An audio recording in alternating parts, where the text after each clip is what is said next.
My name is Gina. I'm 38 years old and I own a wedding dress shop in the city. I love my job. My husband, Alex, is an architect, and we have 2 kids, Sam and Olivia, who are both in grade school. They keep us busy, but in a good way. Family, though, can be tricky.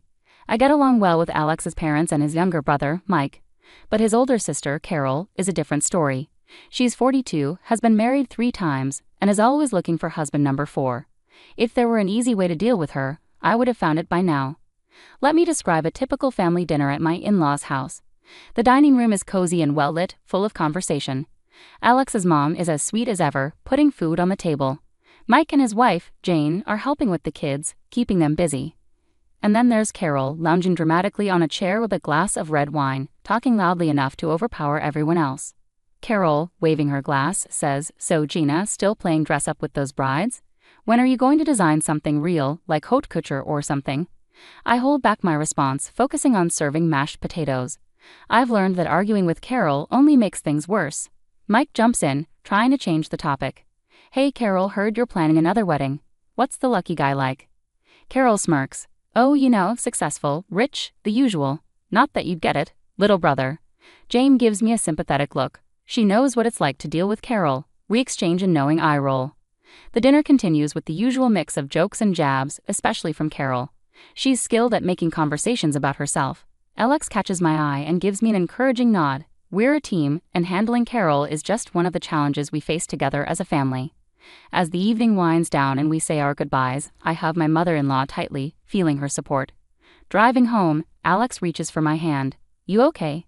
"Yeah," I sigh, watching the city lights blur past. "Just another day, right?" "Right." Alex agrees warmly. "But we have each other, and that's what matters." He's right. Despite the drama with Carol, we have a strong bond and our own little world. One typical Thursday morning, I was busy in my atelier sketching a new design idea.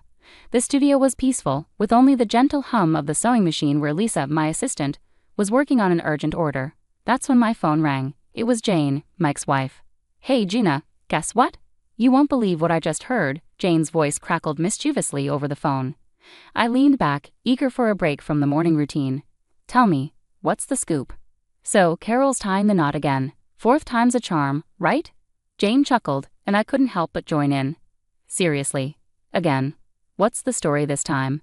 Did she find another rich guy looking for a trophy wife?" I asked, half-jokingly. "Exactly, some big-shot real estate guy from out of town. She's planning another extravagant wedding. Get ready, because you might get the call for a dress soon," Jane warned. I sighed, imagining the headache ahead. "Thanks for the heads up. I better stock up on aspirin and patience." Lisa, from her sewing station, chimed in, having caught the gist of the conversation. "Not Carol again. Her last dress was a nightmare with all those changes she kept making to the lace." "Yeah, I remember," I said, rubbing my temples at the memory. "Let's hope she finds a different designer this time." But fate, and Carol, had other plans. Just after I finished talking with Jane, the doorbell of my atelier rang, announcing a visitor. Speak of the devil, and there she was. Carol swept into my shop, draped in a designer scarf and oversized sunglasses. Her mother, Helen, followed behind, looking apologetic. "Gina, darling, I need your magic touch again." "We're planning another wedding," Carol announced loudly, taking off her sunglasses and eyeing my shop with barely hidden disdain. I plastered on a smile, masking my reluctance. "Carol, congratulations on your engagement. But are you sure you want to go through the dressmaking process with me again? Last time was quite eventful." "Oh, come on. Who else in this town can handle my impeccable taste? Plus, you owe me for not completely botching the last dress," Carol retorted, her laugh sharp and brief.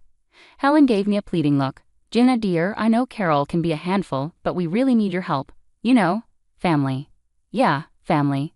I repeated the word, family, the bitterness evident in my tone. "Okay, Carol, let's see what we can come up with. But this time we're doing things my way. Deal?" Carol pursed her lips, clearly displeased with the conditions, but reluctantly agreed. "Fine, but I have specific ideas this time. It needs to be spectacular, more spectacular than before." As they left, I turned to Lisa, who was grinning. "What did I do to deserve this?" Lisa shrugged sympathetically. "Who knows? But if anyone can handle Carol's drama, it's you." The rest of the day blurred by with fabrics and sketches, but Carol's upcoming 4th wedding and the troublesome gown occupied my mind. The next week, true to her word, Carol burst into my atelier with a thick folder under her arm and determination in her eyes. Helen followed, her smile strained, clearly prepared for her daughter's demands. Okay, Gina, I've scored Pinterest and Instagram. I know exactly what I want this time. It's going to be bold, beautiful, and a little scandalous, Carol declared, slamming the folder onto my worktable and flipping it open to reveal a collection of extravagant wedding dress designs. I took a deep breath, browsing through her selections. Carol, these designs, they're quite bold and youthful. Are you absolutely sure this is the direction you want to go?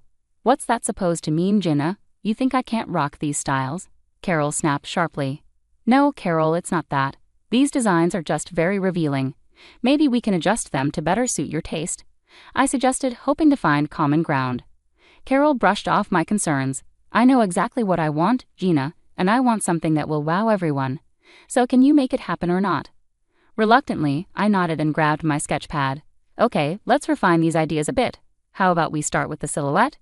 We can find something that really flatters your figure. As I began sketching, Carol leaned over my shoulder, offering her feedback with all the subtlety of a bulldozer. No, that's too conservative. I want something low-cut with high slits. Think sexy, Gina, think. And it has to be pure white, bright white. I paused, pencil hovering. White again, Carol. You wore white at your last 3 weddings. Maybe we could try something different, like a soft peach or a bold red. Carol slammed her hand down. White, Gina. I won't settle for anything less. And add lots of crystals and pearls, loads of them.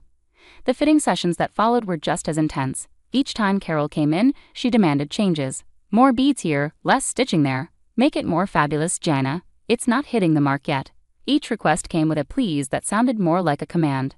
One afternoon, after a particularly exhausting session where Carol insisted the neckline wasn't deep enough for the 3rd time, I vented to Lisa, who had been by my side through it all. Lisa, if I have to redraw that neckline one more time, I might just turn that dress into a curtain. Lisa chuckled, handing me a cup of tea. Hang in there, boss. It's almost over. And hey, at least it'll be a wedding no one will forget, especially with Carol wearing one of your designs. As I returned to my sketches, tweaking yet another detail, I braced myself for the next fitting. Carol's wedding was approaching rapidly, and I had a feeling the real drama was still ahead. Today was crucial. I had just finished calculating the costs for her elaborate gown, and it was time to discuss the numbers. Carol swept into the atelier with her usual dramatic flair, leaving a trail of expensive perfume in her wake. Her mother, Helen, followed quietly, wearing an expression that suggested she'd rather be anywhere else. Okay, Gina, let's see if you've impressed me this time, Carol declared, barely sparing a glance at the sketches and fabric samples laid out for her approval. I took a deep breath and handed her the detailed invoice. Here's the breakdown, Carol. Considering the materials and labor, the total comes to $2,500. I've already applied a 30% family discount.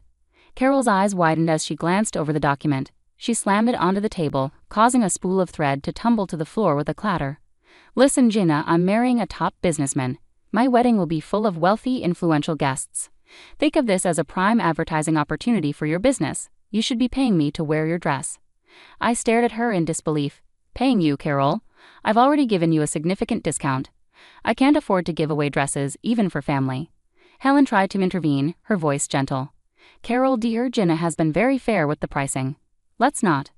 Carol interrupted sharply, her frustration apparent. No, Mom, this is ridiculous. I'm doing her a favor. She should appreciate it. The tension in the room was thick. I crossed my arms, holding her gaze firmly. Carol, I understand your perspective, but running my business isn't a hobby. I have bills to pay and employees to compensate. I can't give away products for free, regardless of the exposure. Carol's face flushed with anger. Then forget it. I'll find someone else who values the opportunity. As she stormed out, Helen lingered, her expression apologetic. I'm so sorry, Gina. I'll talk to her. I sighed heavily, feeling a mix of frustration and relief as Helen followed Carol out of the shop. The rest of the day passed in a blur of small tasks, my mind replaying the tense confrontation over and over. When I got home, I recounted everything to Alex. Alex was visibly upset. She can't take advantage of your hard work like that, Gina. It's not fair to you or your team. Later that evening, just as Alex and I were getting ready for bed, my phone rang. It was Helen, her voice soft and weary. Gina, I've been thinking about this afternoon. Carol was being unreasonable, but could we still make this work? Maybe as a wedding gift. It would mean a lot. Her request caught me off guard. After a moment's pause, I agreed despite the day's turmoil. All right, Helen, I'll do it. The dress will be my gift to Carol. Designing Carol's wedding dress had turned my atelier into a battlefield of demands and alterations. Each fitting with Carol drained me more than the last. My staff, tired of her behavior, started timing their breaks to avoid her visits. Lisa, my lead assistant, whispered to me as she grabbed her purse, "We're taking a break. Let us know when she's gone." Carol rolled her eyes as they left. "They're so sensitive. You'd think they'd be used to criticism in this business." Trying to maintain peace, I continued pinning the dress while Carol went on about her extravagant wedding plans. The tension in the room was palpable, and I silently counted down the minutes until she would leave. A week before the wedding, my phone buzzed. It was Paula, a close friend who also knew Carol well. "Hey, are you excited about the wedding? I saw the guest list. It's going to be quite the event." I paused, holding a needle in midair. "The guest list? I haven't seen it yet. Can you send it to me? I'm curious about who's coming." "Sure, I'll email it to you now," Paula replied before ending the call. When the email arrived, I scrolled through the names, only to realize my name was nowhere on it. I wasn't invited. The realization hit me harder than I expected. Later that evening, I brought it up with Alex. His expression darkened as he listened. "She didn't invite you after everything you've done for her?" "Apparently not," I muttered, feeling a mix of hurt and frustration. Together we called Carol, hoping for a misunderstanding, but the conversation quickly turned tense. "Carol, Jenna isn't on the guest list. Is this a mistake?" Alex asked, his voice firm. Carol's mocking laughter echoed through the phone. "No mistake. Jimma is just the seamstress. Why would she be at the wedding? It's for important people." I could feel my heart racing, my grip tightening on the phone. "But I've been making your dress as a gift, Carol." More laughter followed. "Yeah, thanks for the dress, but let's not pretend you belong at my wedding, Gina. Just stay home." Alex erupted in anger. "How can you be so ungrateful? She's your family." Carol abruptly hung up, leaving Alex pacing the room, furious at his sister's callousness. I sat there, feeling the weight of the situation sink in. The dress I had poured weeks into, the stress I had endured, all for someone who couldn't even acknowledge me at her wedding. It was a painful betrayal, cutting deeper than any harsh word she had ever uttered. A week later at the final fitting, Carol breezed into the atelier as if nothing had happened. She was all smiles and demands, acting as though she hadn't just excluded me from one of the most significant days of her life. As we adjusted the dress, I maintained a facade of professionalism, hiding the hurt brewing inside. I had quietly resolved on a plan for subtle justice, something to reclaim a small sense of dignity without causing a scene. "Oh, and I'll need to make one final adjustment to the dress at my workshop," I mentioned casually as I helped Carol out of the gown. "I'll bring it to your place on the morning of the wedding." Always rushed, Carol barely nodded. "Just make sure it's early. I have a tight schedule and I can't afford any delays." "I understand," I replied evenly. "You can count on it being there on time."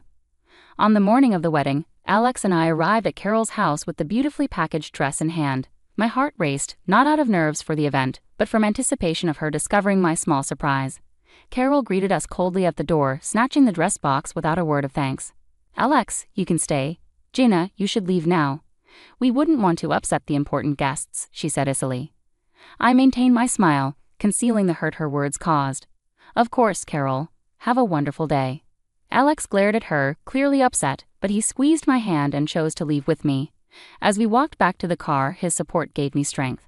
Meanwhile, Mike and Jane, who were also attending the wedding, overheard how Carol treated us. Outraged, they decided then and there to skip the ceremony.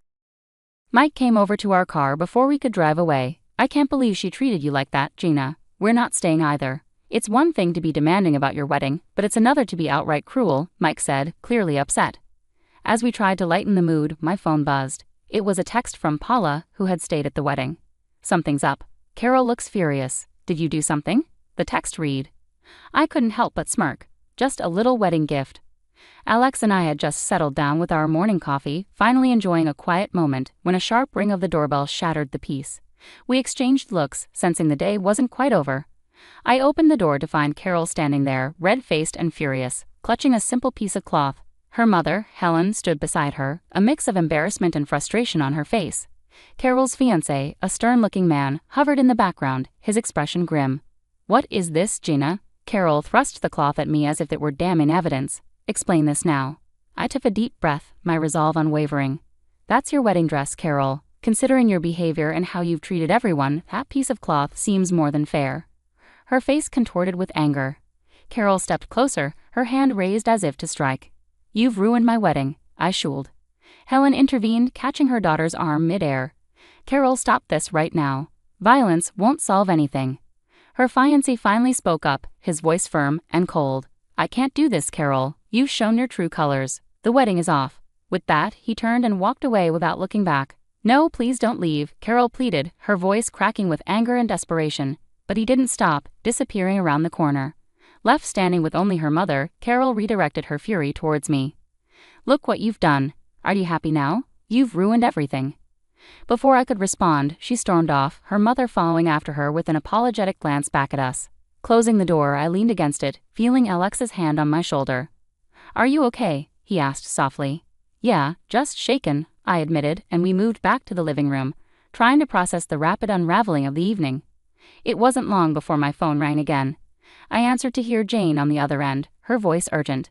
Gina, you won't believe it.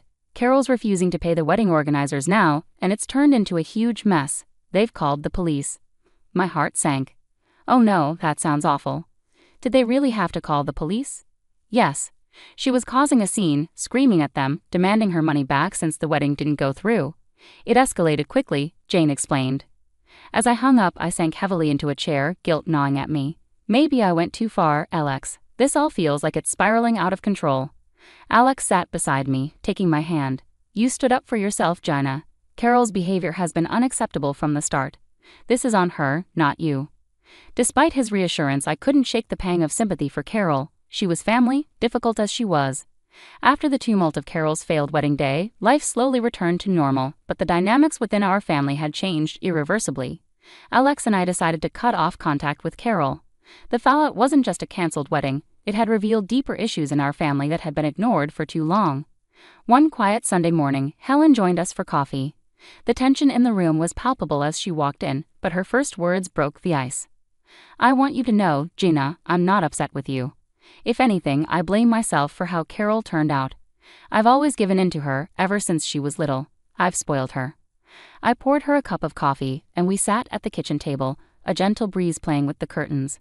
Helen, you can't blame yourself for Carol's choices. She's an adult now, and she has to take responsibility for her actions.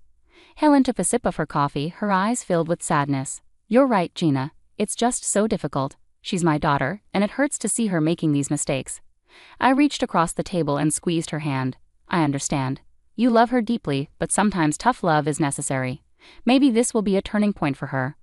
The conversation shifted as Helen updated us on the latest rumors about Carol.